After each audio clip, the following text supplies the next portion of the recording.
Hey guys, welcome back to the Conservative Core, where our goal is to shine a light on the ridiculousness of the left. If you are tired of the lies the media is spilling, consider hitting the subscribe button, notification button, and like button.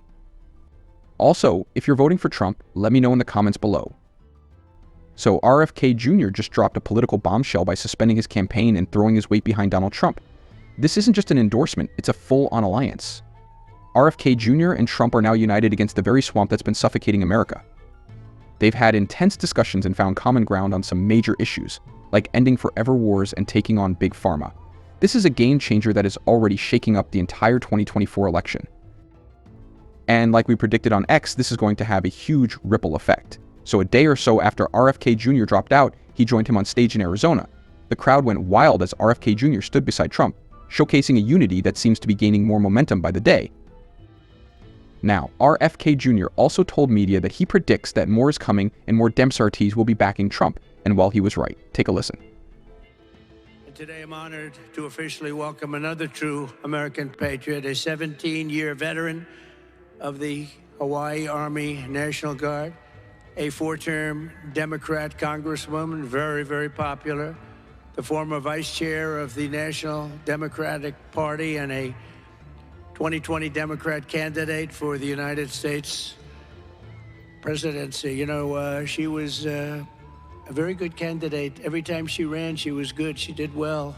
She decided to leave. She couldn't take it anymore, but she is very special. And I didn't know this, but she was a lieutenant colonel. That's not bad. Lieutenant colonel. Not bad.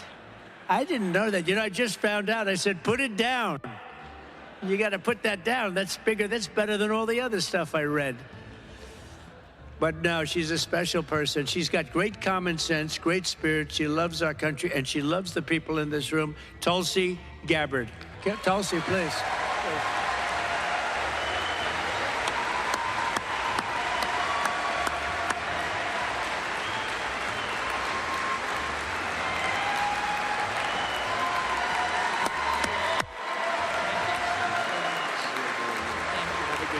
To the brink of nuclear war than we ever have been before.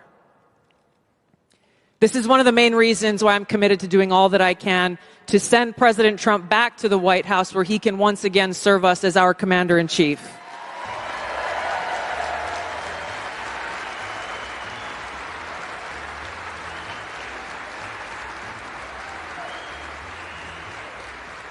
Because I am confident that his first task will be to do the work to walk us back from the brink of war. We cannot be prosperous unless we are at peace. And we can't live free as long as we have a government that is retaliating against it. Just days after RFK Jr. threw his support behind Donald Trump, Tulsi Gabbard officially endorsed Trump as president.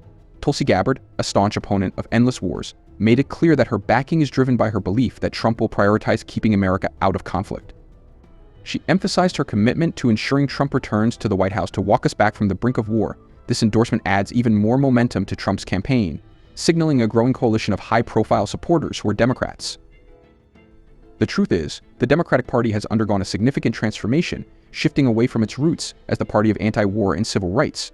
Today, the New Democrats are increasingly seen as supporters of endless wars, censorship, and Big Pharma. This shift has alienated many traditional Democrats, like Tulsi Gabbard and RFK Jr., who now find common ground with Donald Trump on issues like ending perpetual conflicts and restoring government transparency.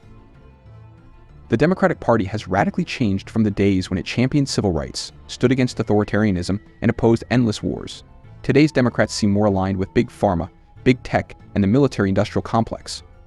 The party that once fought for the working class now appears to support corporate interests and global conflicts. This transformation has driven prominent figures like Tulsi Gabbard and RFK Jr. to break ranks as they see the party abandoning its principles. Gabbard, in particular, emphasizes her belief that Trump, unlike the New Democrats, will steer the nation away from perpetual warfare. Gabbard's endorsement highlights the growing divide within the Democratic Party. She represents a faction that still believes in the old values, opposing unnecessary wars and standing for the people of our country. By supporting Trump, Gabbard and RFK Jr. are making a powerful statement. They reject the current direction of the Democratic Party, which they see as a betrayal of its foundational values. This isn't just about policy differences, it's about the soul of the party. The Democrats once stood as a bulwark against corporate power and imperialist wars, but now many argue they have become the very thing they once fought against. The embrace of endless wars, censorship, and corporate interests has alienated a significant portion of the party's base, leading to high-profile defections and a growing realignment in American politics. In endorsing Trump, Gabbard and RFK Jr. are not just supporting a candidate, they're signaling a broader rejection of the new Democratic establishment. They're calling for a return to the principles that once defined the party: peace, transparency, and a government that truly serves the people. The political landscape is shifting, and these endorsements are a clear sign that the tide is turning. And we're not done just yet either. We are now starting to see even more lifelong Democrats saying they are open to supporting Trump now. Take a listen to what Democrat Bret Weinstein had to say. Absolutely. Let me just be perfectly clear about this. I think the modern Democratic Party is an existential threat to the Republic. And although I am a Democrat, I've been a Democrat my whole life, the party that I see in front of me today is literally the inverse of the party I signed up for. This is now the party of war. This is the party of racism. This is the party of censorship. I don't recognize this party. There is no conceivable scenario in which I would vote for Kamala Harris. I just simply will not do it. Am I open to voting for Trump? I am. I'm especially open to it if he is partnered with Bobby Kennedy, because what that tells me is that my values, which are a much closer match for Bobby's, are represented in that administration. And that's really what I want. I want a coalition to redefine American politics because, frankly, we have a long-standing problem with corruption, which has now turned into something else with the modern Democratic Party. But we need to rethink the way we govern ourselves so that corruption is not the dominant force, and a coalition is the way we're going to do that. Whoa, this is huge. Bret Weinstein, a lifelong Democrat, just announced that he's now open to voting for Trump, especially with RFK Jr. in the mix. He's calling out the Democrats as an existential threat to the Republic. And this isn't coming from some random voice. It's from a guy who's been deeply rooted in the party. Weinstein sees his values reflected in this potential Trump-Kennedy alliance, which is shaking up the entire political landscape. And where is Kamala? Hiding as usual. In fact, now she's trying to put insane rules on for the upcoming debate. It's becoming increasingly clear that her campaign knows she's a liability when it comes to direct, high-stakes debates. Instead of taking on her opponents head-on and facing the scrutiny that comes with it, Harris is opting for a controlled setup where she can dodge the real issues. This is a clear sign of fear. Harris's inability to handle a straightforward debate reflects badly on her readiness for higher office. By trying to alter the debate landscape to suit her needs, she's not just avoiding potential disaster, but also keeping voters in the dark about her true beliefs and what she really wants to do. The fact of the matter is this: she isn't fit to be president. That's why she won't do any interviews and is trying to get out of the debate now by making insane rule changes. No one picked Kamala. No one voted for her. The Democrats forced her as the nominee, and she will continue not to do any interviews either.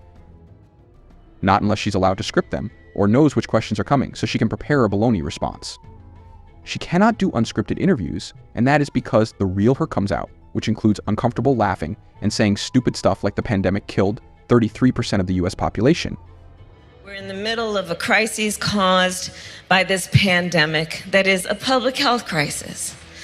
We're looking at over 220 million Americans who just in the last several months died. We are in the midst of a public health epidemic that has taken the lives of over 220 million Americans in just the last several months.